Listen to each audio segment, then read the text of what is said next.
NFL Power Rankings after Week 10. How did the Giants sink to the bottom? Well, folks, it's official. The New York Giants have plunged so deep into the NFL Power Rankings that they might just need a lifeboat to get back to solid ground.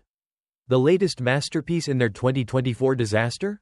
A gut-wrenching, overtime loss to the Carolina Panthers.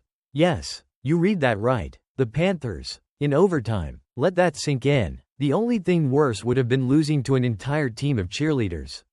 But, hey, the season's not over yet. Let's set the stage. It's third and 1. A golden chance to move the chains and, maybe not lose to the Panthers. So what do the Giants do? They call a flea flicker. Yes, a flea flicker. Because why not? It's not like they're trying to make a straightforward play. And sure enough, Wan'Dale Robinson is 10 yards open and Malik Neighbors is also chilling with a clear path. What does Daniel Jones do?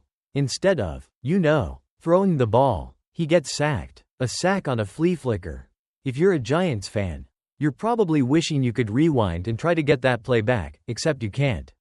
And now we're stuck in the aftermath of yet another loss to a team that was previously winless against anyone but the Giants. Ouch. But wait, there's more. If the NFL draft were held today, cue dramatic music. The Giants would be the proud owners of the second overall pick. That's right, just behind the Jacksonville Jaguars, who might be even worse. But at least they didn't lose to the Panthers in overtime. The Giants? Well, let's just say they're the NFL's biggest dumpster fire at the moment. And it's going to take more than a new quarterback to put it out. Let's break it down. Daniel Jones. The Giants have invested way too much in him. And it's starting to look like they've made the world's worst buy one get one free deal. Fans are starting to wonder, is Daniel Jones actually a decent quarterback? Or is he just a guy who accidentally stumbles into a few good plays when everyone else is sleeping? The offensive line. Is this a joke? No, sadly, it's not. The offensive line is still a disaster. It's the NFL equivalent of a "do not enter" sign. It's been this way for years. If we're being honest, you could probably field a better line from the folks in the waiting room of your local DMV. The rookies. On the bright side, if there is one. The Giants have a couple of exciting rookies, like Malik Neighbors and Tyrone Tracy Jr., but they can only do so much. It's like trying to fix a sinking ship with duct tape. The future might look bright, but this team still has a lot of work to do. Darren Waller and Jalen Hyatt. Remember when the Giants traded for Darren Waller and thought they were going to get the second coming of Gronk? Well, so far, that's looking about as promising as a soggy sandwich.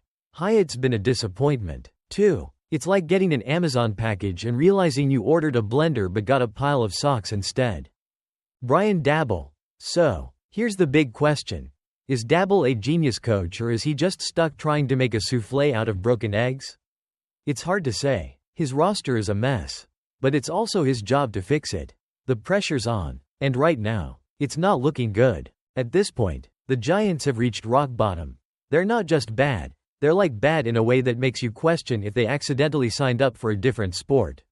Their offense looks like it's made of wet noodles. And the defense? Well, let's not even go there. With 5 losses in a row, their only hope is that the bye week somehow gives them a miracle. NFL Power Rankings, Week 11 edition. 32nd, New York Giants, 2-8, yep.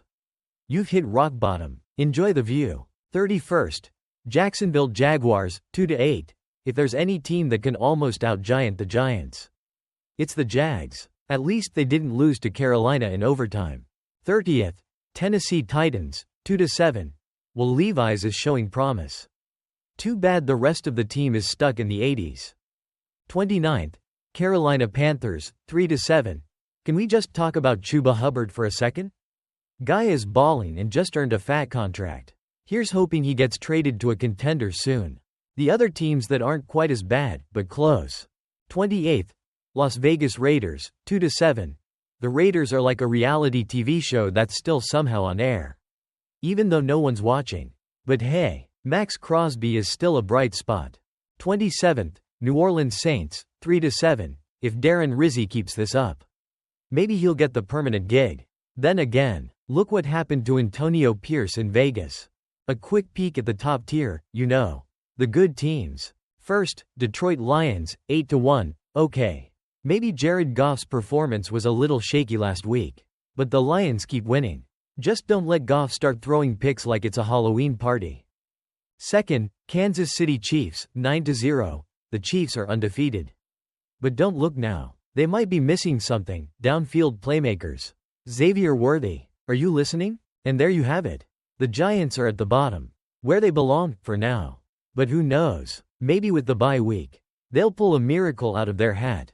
Or more likely, they'll continue to spiral down the rankings. And we'll all just have to sit back and watch.